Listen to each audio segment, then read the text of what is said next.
देखो एक पॉइंट होता है कि if a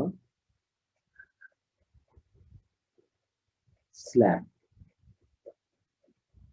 is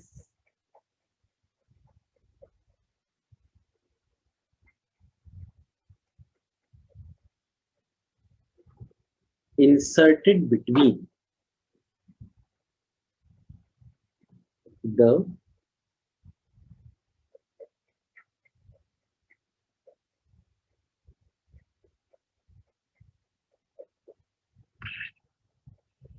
plates of a capacitor which are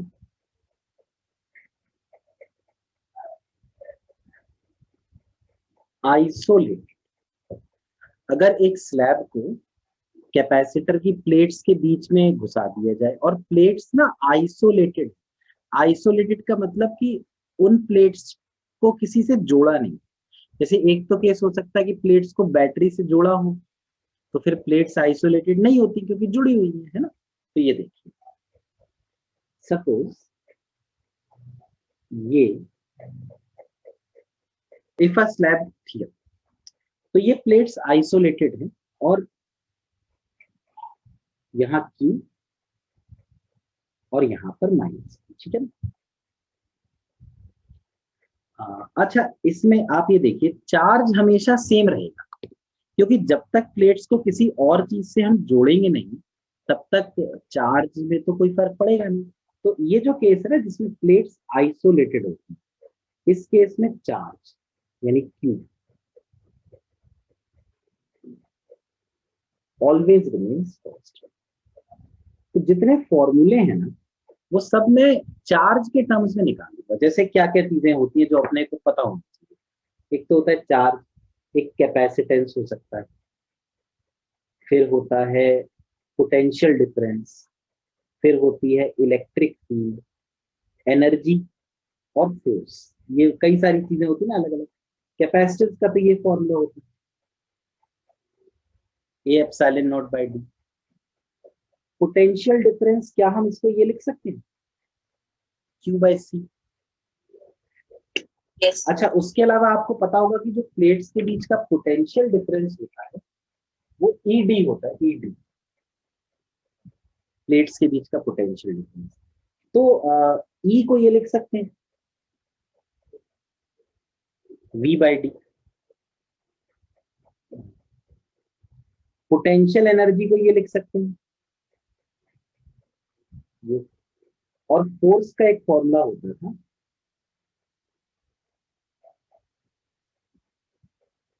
ये। तो 6 things are there, Q C V E U F। ये तो जब एयर है तब की बात है। अगर मान लीजिए अब इन प्लेट्स के बीच में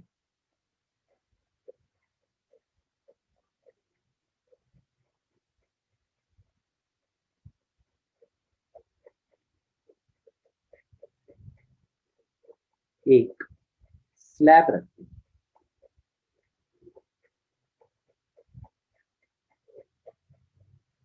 जिसका डाइलेक्ट्रिक कांस्टेंट K, तो इन दैट केस यहां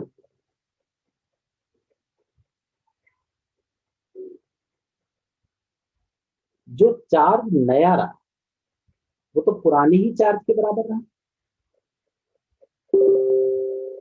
जो कैपेसिटेंस नया होगा वो होगा ना के A epsilon not by D. तो उसको हम लोग के सी लिख सकते हैं क्या? Yes sir. अच्छा, पोटेंशियल डिफरेंस को देखिए, पोटेंशियल डिफरेंस V डैश जो कि Q अपॉन C होता है। तो Q अपॉन C की जगह के सी, यानी क्या इसको ये लिख सकते हैं पुराना potential divide by K। Dielectric slab डालने से पोटेंशियल डिफरेंस बदल गया। अच्छा, इलेक्ट्रिक फील्ड का बताओ, ये V बाई डी, तो V बाई डी की जगह V बाई के हो गया, तो ये भी E अपॉन के हो गया। ये समझ रहा है?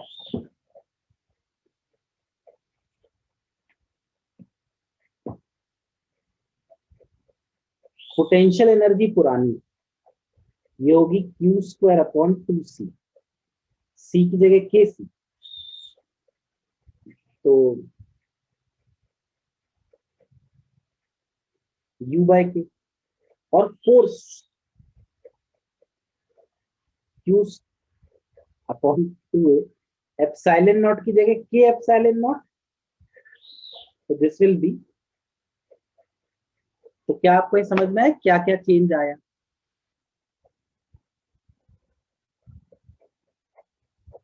Slab is inserted between the plates of a capacitor which are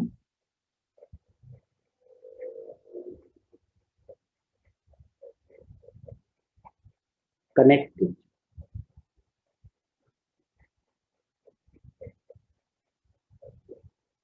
to a battery. जैसे ये कैपेसिटर है,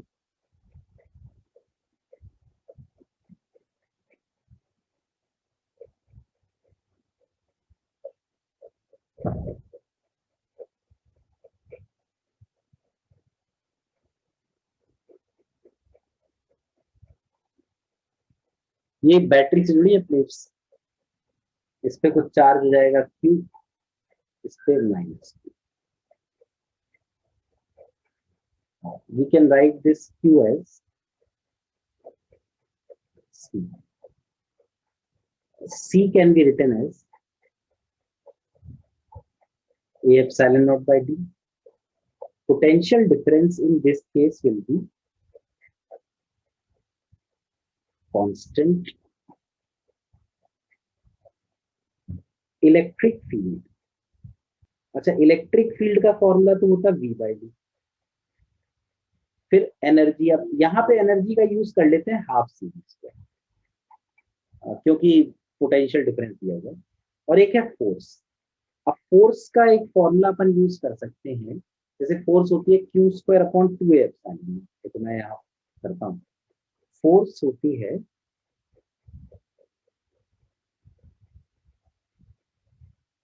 Q को लिख लेते हैं CV, तो C²V². और कैपेसिटेंस होता है A epsilon not by D, तो A एप्सिलॉन नॉट को CD लिख लेते हैं. तो फोर्स बन गई CV²/2D.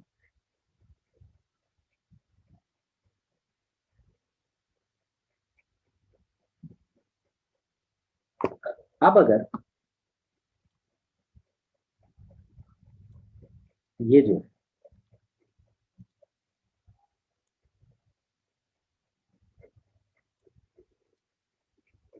इसमें एक स्लैब भर दी है,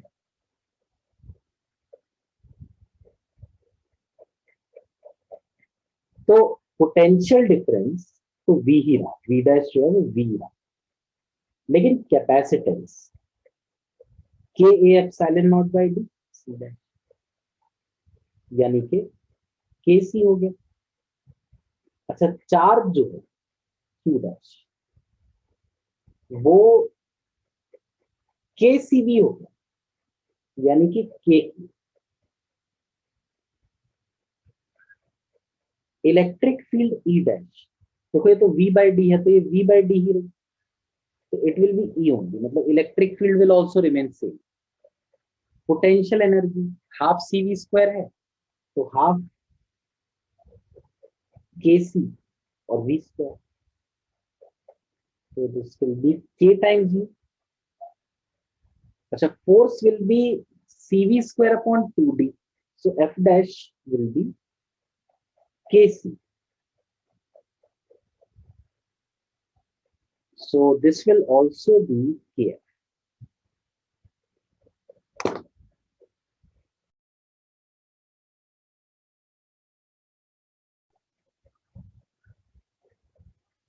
Spheres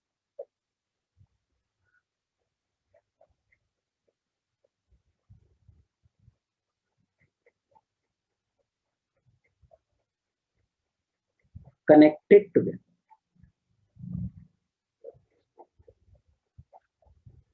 देखो जैसे एक ये स्फीयर है और एक ये दूसरा स्फीयर, इसका रेडियस r1 है, इस पे चार्ज है q1। ऐसे ही दूसरे स्फीयर का रेडियस r2 है और उस पे चार्ज है q2।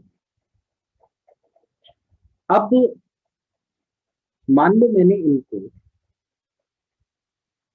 एक वायर से जोड़ा, तो क्या आपको लगता है कि चार्ज एक से दूसरे में फ्लो होगा या नहीं होगा?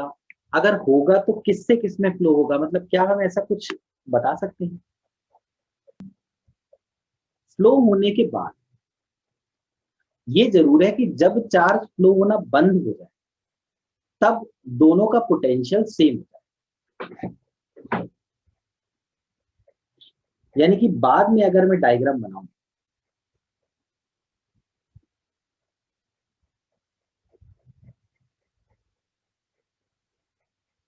तो मान लो इस पे चार्ज हो गया कैपिटल Q1 और इस पे चार्ज हो गया capital Q2।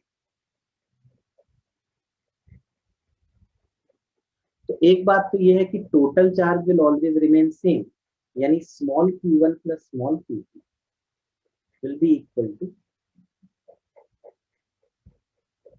Capital Q1 plus capital Q2। दूसरी चीज कि बाद में ये है finally potential will be same, यानी K capital Q1 by R1 is equal to K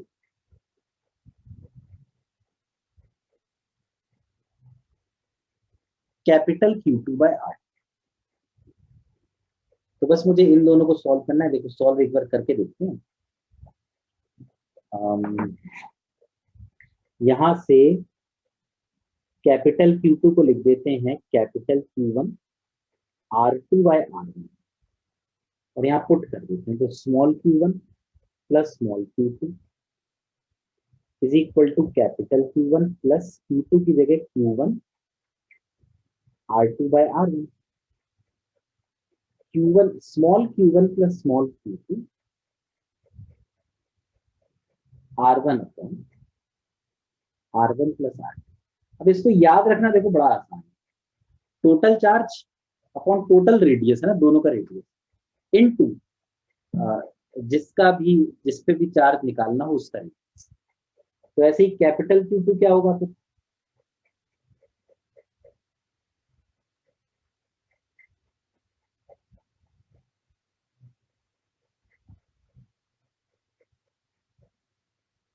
क्या आपको ये समझ में आया?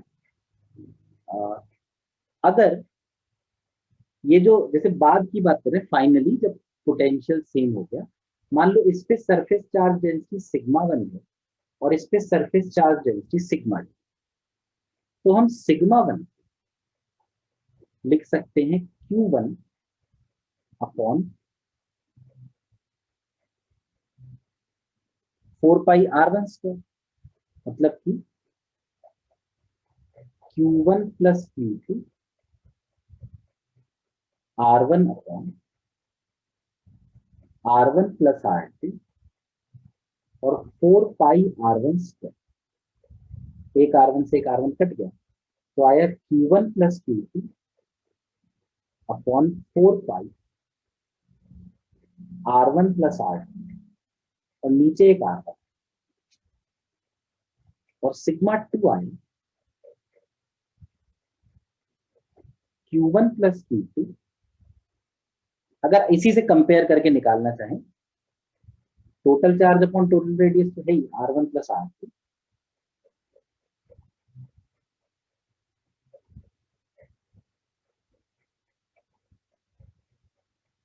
और R और 4πr। So this will be sigma t and this will be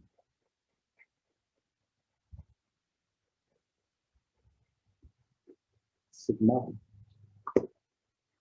अच्छा यहां से एक चीज हमको समझ में आनी चाहिए कि जो सिग्मा है it is inversely proportional to R. क्या ये आपको दिख रहा है? सिग्मा 1 जब आप निकाल रहे हैं तो R1 नीचे आ रहा है, और सिग्मा 2 जब निकाल रहे हैं तो R2 नीचे आ रहा है।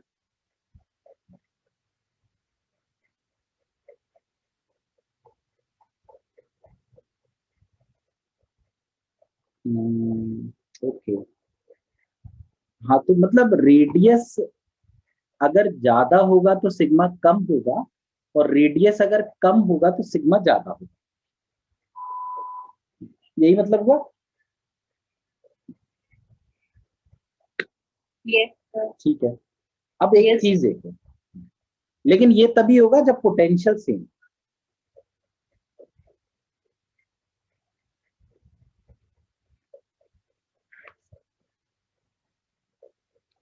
तो अब सपोज एक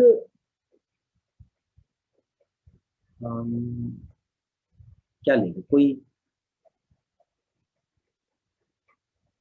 चलो एक बॉटल बता,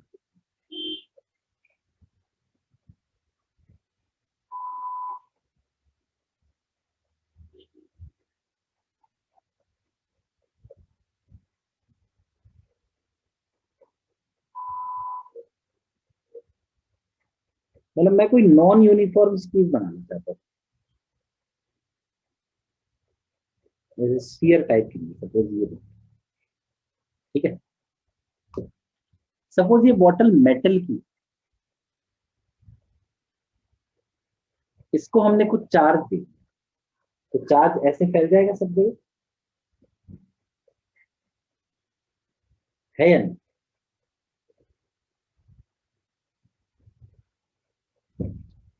और जितने भी पॉइंट्स होंगे इस बोतल पे, ये वाला, इधर वाला,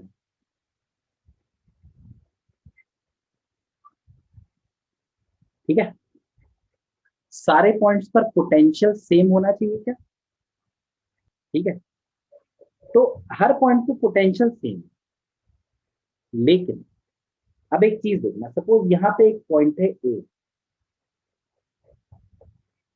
अब ए पॉइंट पर थोड़ा सा एक कर्व है बॉटल, ऐसी कर्व है, अगर मैं चाहूं तो मैं ये देख सकता हूँ कि ये जो कर्व है ना,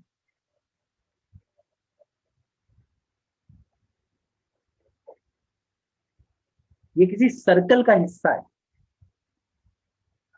ऐसी मान लो कि यहाँ पॉइंट हो बी, ये ऐसा शार्प एंड नहीं, तो ये भी किसी सर्कल का हिस्सा है या नहीं, बताओ? ऐसे ही अगर यहाँ कोई पॉइंट सी होता तो वो भी सर्कल का हिस्सा हो जाता। तो यहाँ पे रेडियस आर ए है, और यहाँ पे रेडियस आर बी है, तो क्या मैं ये लिख सकता हूँ कि sigma A is inversely proportional to R A, also sigma B is inversely proportional to R B, sigma B sigma A से ज्यादा हो।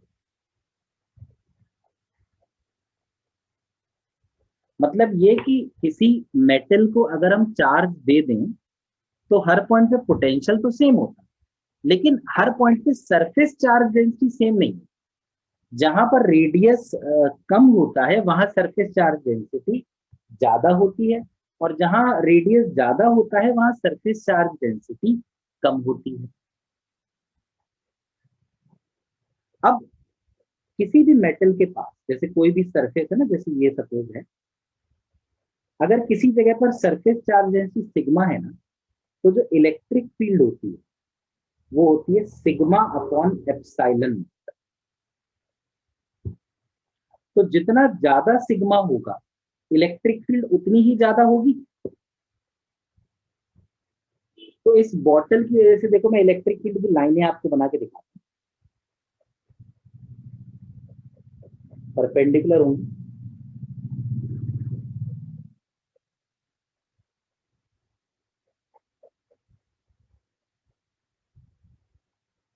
ठीक है? अगर हमसे पूछा जाए ए और बी में कहां पर इलेक्ट्रिक फील्ड ज्यादा होगी, तो हम कहेंगे बी पर इलेक्ट्रिक फील्ड ए से ज्यादा।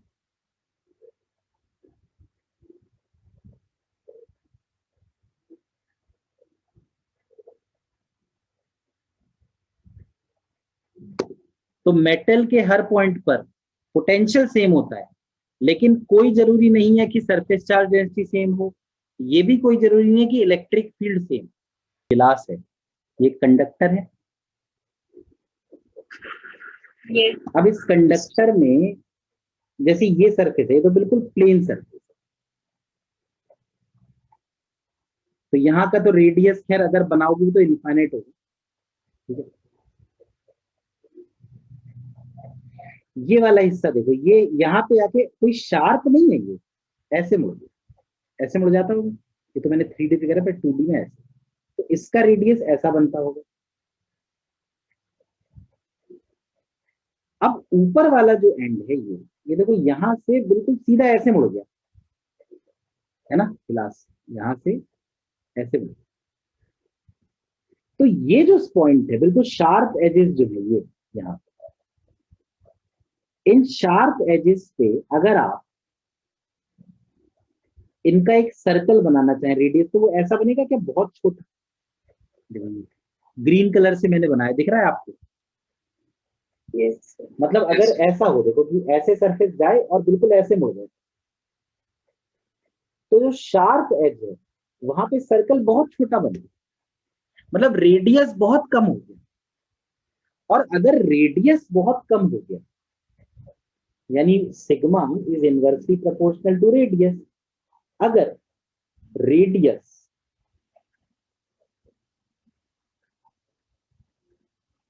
टेंड्स टू 0, तो सिग्मा या 1/0 रख के देखो, सिग्मा किसको टेंड कर रहा है, इंफिनिटी को। अच्छा, अब इलेक्ट्रिक फील्ड जो कि सिग्मा अपॉन एप्सिलॉन नॉट होती थी, अगर सिग्मा इंफिनिटी को टेंड करने लगे, तो इलेक्ट्रिक फील्ड भी तो इंफिनिटी को टेंड कर जाएगी, है कि नहीं? इसका मतलब जो भी शार्प एंड है ना, ये शार्प एंड, शार्प एंड पर इलेक्ट्रिक फील्ड बहुत ज्यादा हो।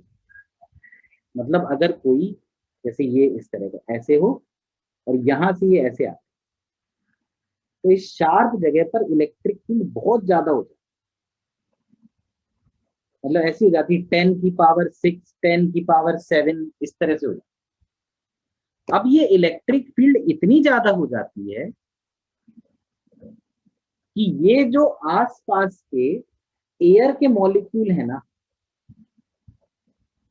एयर के मॉलिक्यूल, उनको भी आयोनाइज कर दे, मतलब उनमें से इलेक्ट्रॉन बाहर निकाल दे। अब जैसे देखो इलेक्ट्रॉन्स बाहर निकल गए, ग्रीन कलर के मैंने इलेक्ट्रॉन्स बनाए, ठीक है। तो ये जो इलेक्ट्रॉन्स हैं,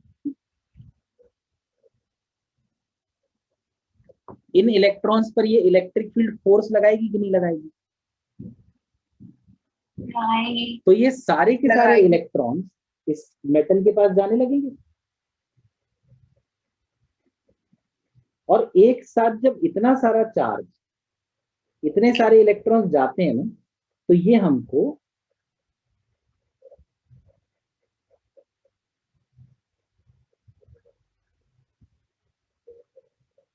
स्पार्किंग के फॉर्म में दिखाई देगी।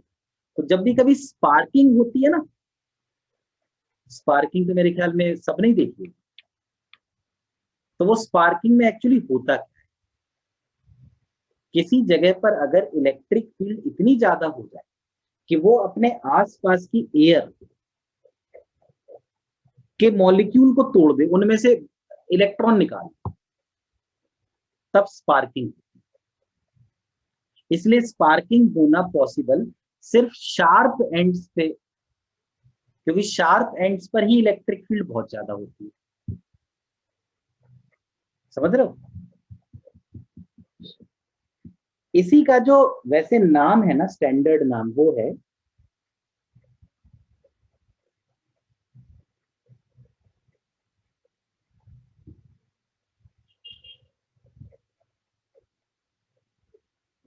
Corona discharge.